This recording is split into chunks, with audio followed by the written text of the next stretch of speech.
तो फिर उससे पानी बाहर निकलने लग पड़ता है। जब हमारा प्रेम पूरा हो जाएगा तो फिर वो परमात्मा भी इंतजार नहीं करते, फिर वो एकदम से हमारी सुक्ति को खींच लेते हैं। लेकिन अभी हमारा घड़ा आधा है, आधा घड़ा गुरु महाराज जी के प्रेम से भरा है और आधा घड़ा माया के प्रेम से भरा पड़ा है। हमारा प्रेम बंटा है। जब वो प्रेम पूरा भर जाएगा, ऊपर तक भर जाएगा, दुनिया का प्रेम उससे खत्म हो जाएगा, तो गुरु महाराज जी हमारे साथ, वो हमारे से दूर नहीं है। उनका लगातार नूर हमारे ऊपर बरस रहा है। लेकिन हमने अपने आप को 9 द्वारों के पिंजरे में कैद कर लिया हुआ है। 9 द्वारों के गढ़ों में हमने 9 महलों में 9 जो हमारे आंख कान मुंह मल द्वार, जो 9 हमारे द्वार लगे हुए हैं, इन्हीं कमरों में हमने अपने आप को बंद करके रखा है। यहाँ से हमारी सुक्ति बाहर निकलती नहीं है। जब वो ऊपर जाएगी तो वहाँ परमात्मा के नाम का नूर बस रहा है। जब वो नूर हमारे अंदर प्रकट होगा तो हमारे सारे ही दुख मिट जाएंगे, सारे भरम मिट जाएंगे, सारे धोखे मिट जाएंगे। कोई धोखा नहीं हमें दे सकता फिर दुनिया में। बाकी तो दुनिया के सारे सामान धोखेबाज धोखे से भरे हुए हैं। अब जो लोग वहाँ जहाज पे बैठे हुए थे अहमदाबाद में, तो कितने अमीर हैं वो लोग, तभी बैठे हैं। हम तो कभी जहाज पे बैठे ही नहीं है, क्योंकि हमने ना कहीं जाना है, ना हमारे पास उतना धन नहीं है कि हम कहीं ऐसा सफर कर सके।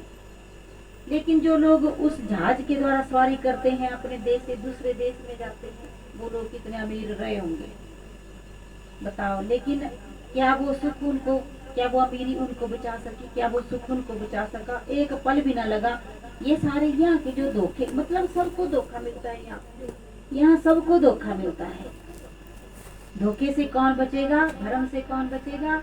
जो उस नूर के साथ अपने आप को जोड़ लेगा। तो ये हमारा मुख्य काम है।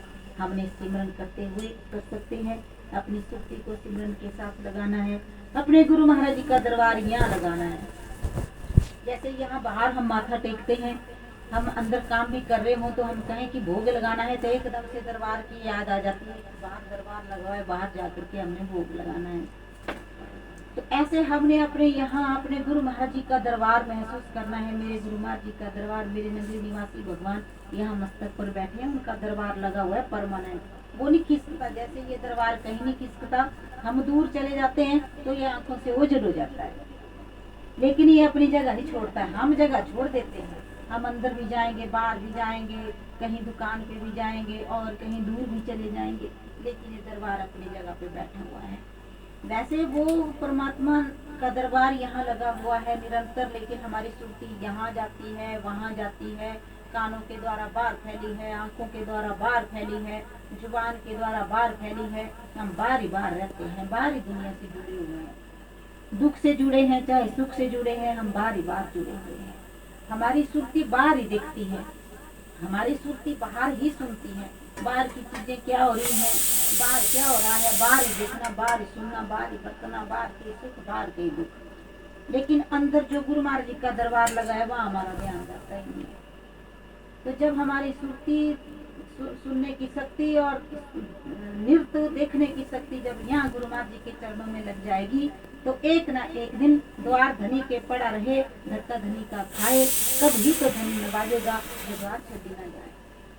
जब हम उसके द्वार पे बैठे ही रहेंगे, अपनी सुरत और नृत्य के द्वारा हम उसको निहारते ही रहेंगे, तो कभी न कभी उसको दया आएगी कि ये मेरा बच्चा मुझे निहार रहा है। जैसे वो करतार सिंह की बात थी ना, एक जब वो सेवा कर रहा था तो महाराज जी के ऊपर बीच बीच में नजर मार जाता था, तो महाराज जी कोई अनजान थोड़ी थे।